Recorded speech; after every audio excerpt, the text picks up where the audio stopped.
नमस्कार मैत्रिणींनो, मी तुमचं स्वागत करते वेज फूड रेसिपीमध्ये। तर मैत्रिणी, तुम्ही व्हिडिओमध्ये बघताय मी अगदी गरमागरम हिरवे असे मेथीचे पराठे केलेले, अगदी झटपट होणारे मेथीचे पराठे। ह्या थंडीमध्ये आता भाजीपाला खूप छान फ्रेश भेटतो, मेथीचे पालकचे आपण गरमागरम परोठा करून खाऊ शकतो। भाजीपाला खायची असं रोज रोज तेच भाजी खाऊन कंटाळा असेल तर तुम्ही या पद्धतीचे परोठा करून खाऊ शकता। अगदी झटपट होणारी रेसिपी आहे। तर रेसिपी करण्यासाठी जे काही साहित्य ते मी व्हिडिओमध्ये सांगते, व्हिडिओ स्किप न करता शेवटपर्यंत बघा।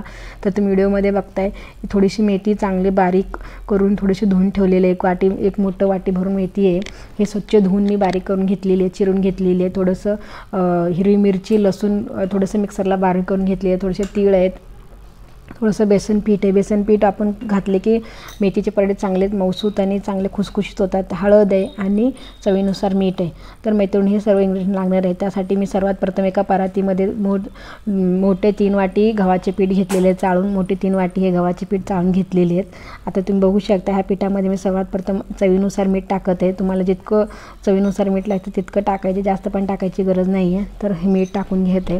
तर मीठ टाकल्यानंतर सर्वात प्रथम मी तुम्हाला सांगते, मगाशी जे काही तुम्हाला मसाले दाखवले, सर्वात प्रथम सुके मसाले ॲड करायचे।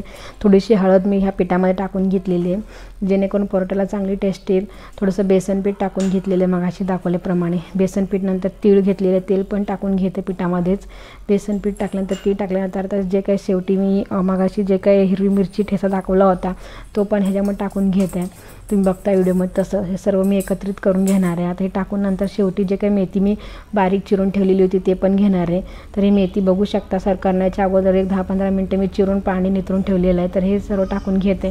तर मैत्रिणी, तुम्ही बघू शकता हे जे काही मेथी टाकलेले आहे हे पहिलं सुक्कं आपण पिठामध्ये मिक्स करून घ्यायचं आहे, पाणी नंतर ओतायचं आहे। हे मेथी आपल्याला पिठामध्ये पूर्ण असंच हाताने चुरून घ्यायचं आहे, पाणी डायरेक्ट टाकायचं नाही, कारण मेथी धुतल्यावर त्यामध्ये पाण्याचा अंश आधी असतो। त्यामुळे जेवढं मेथी पाण्यामध्ये मिक्स होईल, पिठामध्ये मिक्स होईल तेवढं आधी मिक्स करून घ्यायचं। पाण्याची गरज भासल्यास वरून पाणी घालून मळून घ्यायचं आहे। तुम्ही व्हिडिओमध्ये बघताय तसं मी पहिला सर्व मेथी पिठामध्ये मिक्स करून घेत आहे, नंतर वरून थोडंसं पाणी घालून घटसर पीठ मळून घ्यायचं। जसं आपण चपातीला कणिक मळतो तसंच मळून घ्यायचं, वेगळं काय दुसरं काय करायची गरज नाही आहे। चपातीच्या कणिकासारखंच नीट मळून घ्यायचं, एकदम जास्त पाणी ओतायचं नाही आहे, थोडं करून पीठ मळून घ्यायचं। तुम्ही व्हिडिओमध्ये बघताय तसं।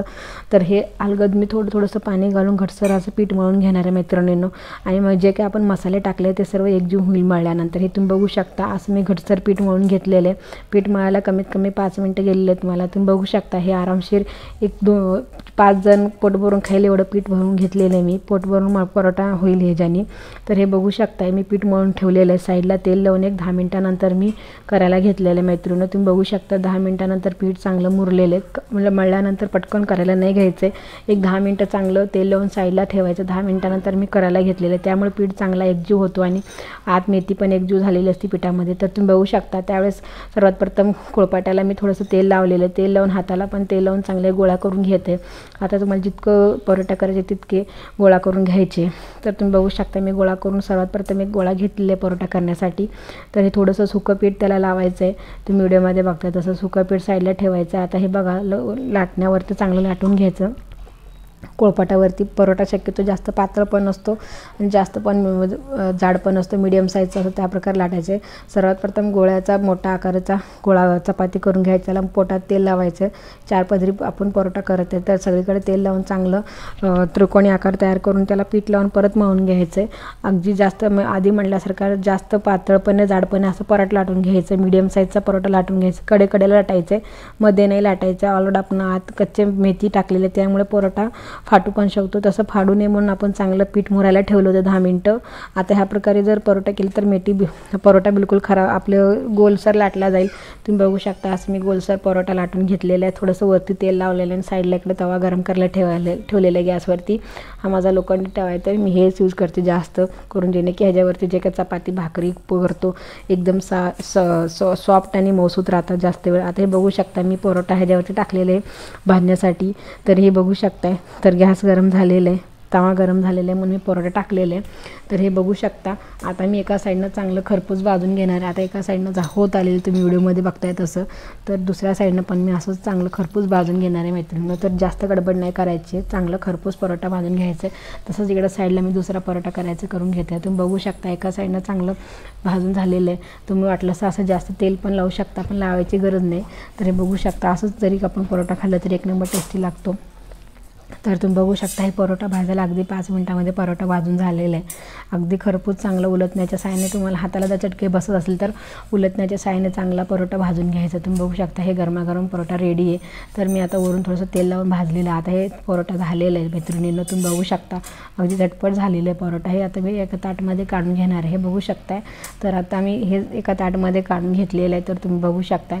आणि ह्याला मी आता वरून थोडंसं बटर किंवा तुम्ही तूप आवडलं तर तूप लावू शकता। गरमागरम परोठ्यावरती बटर किंवा तूप लावलं की एकदम भारी लागतं। आणि ते असंच आपण रोल करून खाऊ शकतो, वरती शेंगदाण्याची चटणी वगैरे लावून त्याला असंच दहीसोबत खाऊ शकतो। हे बघू शकता अगदी गरमागरम मेथीचा परोठा एका 5 मिनिटामध्ये रेडी होतो। तसंच मी दुसरं परोठा पण लाटायला घेतलेलं आहे, तुम्ही व्हिडिओमध्ये बघता। आधी जसं मी प्रोसिजर सांगितले सेम प्रोसिजर सगळा परोठा लाटण्यासाठी करायचं आहे मैत्रिणींनो। तर बघू शकता दुसरा परोठा पण मी ह्या पद्धतीनेच लाटलेला आहे आणि हे भाजणार पण ह्या पद्धतीनेच आहे। गॅसचं फ्लेम थोडंसं मोठं ठेवायचं आणि मोठं ठेवून परोठा नीट आधी कसं भाजून घेतलं तसं भाजायचं आहे आणि उलटण्याच्या साहाय्याने सगळीकडे दाबून खरपूस भाजून घ्यायचं आहे। तर बघू शकता परोठ्याचं चांगलं थोडंसं पोट पण फुगलेलं आहे आणि अगदी खरपूस परोठा भाजून झालेला आहे। तुम्ही व्हिडिओमध्ये बघताय तसं हे बघू शकता। ह्या थंडीमध्ये असे गरमागरम मेथीचे परोठे करून खावा मैत्रिणींनो। आता भाजीपाला अगदी स्वस्त झालेला असतो, त्यामुळे तुम्ही असले गरमागरम परोठे करून खाऊ शकता। पालकचे पण सेम करायचे आणि मेथीचे पण असंच करायचे, तुम्ही बघू शकता। मी आता तिसरा परोठा भाजायला घेतलेला। अशा प्रकारे मी सर्व परोठे करून घेतलेले मैत्रिणींनो। अगदी गरमागरम परोठे 10 मिनिटामध्ये रेडी आहेत। हे नाश्त्याला किंवा जेवणाचं करायचं तर त्यावेळेस तुम्ही करू शकता। आता हे गरमागरम परोठे तुम्हाला दिसत असेल व्हिडिओमध्ये किती छान असे हिरवेगार झालेले आहेत आणि वरून बटर किंवा तूप लावल्यामुळे एकदम सॉफ्ट आणि मौसूद झालेले तुम्ही व्हिडिओमध्ये बघताय तसं। आणि नुसतं असे रोल करून झाले किंवा कुठं प्रवासाला वगैरे चालले तर त्यावेळेस तुम्ही हे घेऊन जाऊ शकता। अगदी 4-5 दिवस टिकतात, ते खराब वगैरे काही नाही होत। तर हे बघू शकताय। तर मी तुम्हाला गरमागरम परोठे आता सर्व करून दाखवते मैत्रिणींनो। हे आरामशीर मुलांच्या घाई गडबडीत टिफिनला देऊ शकता तुम्ही। कुठं बाहेरगावी चालला असेल तर भाजी वगैरे करायचं कंटाळा असेल तर त्यावेळेस तुम्ही पटकन हे करून घेऊन जाऊ शकता। हे 4-5 आधी म्हणल्याप्रमाणे खूप दिवस टिकतात हे आणि खायला पण एक नंबर टेस्टी। तर हे मी गरमागरम परोठे तुम्हाला दहीसोबत सर्व करून दाखवते। तर हे थोडी शेंगदाणे चटणी आहे मी घरी केलेली, तर ह्याच्यासोबत मी सर्व करत आहे।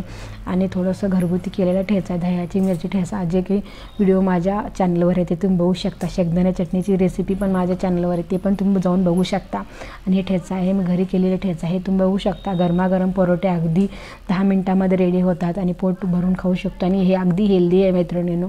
तर हे गरमागरम मेथीचे पराठे आपण दही, शेंगदाणे चटणी आणि ठेचासोबत।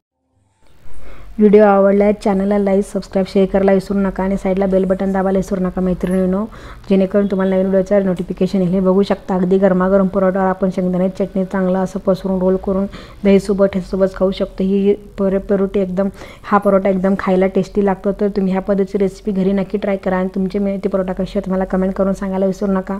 तर तुम्ही बघू शकता। चला तर भेटूया नेक्स्ट व्हिडिओमध्ये, तोपर्यंत थँक्यू, बाय बाय मैत्रिणींनो।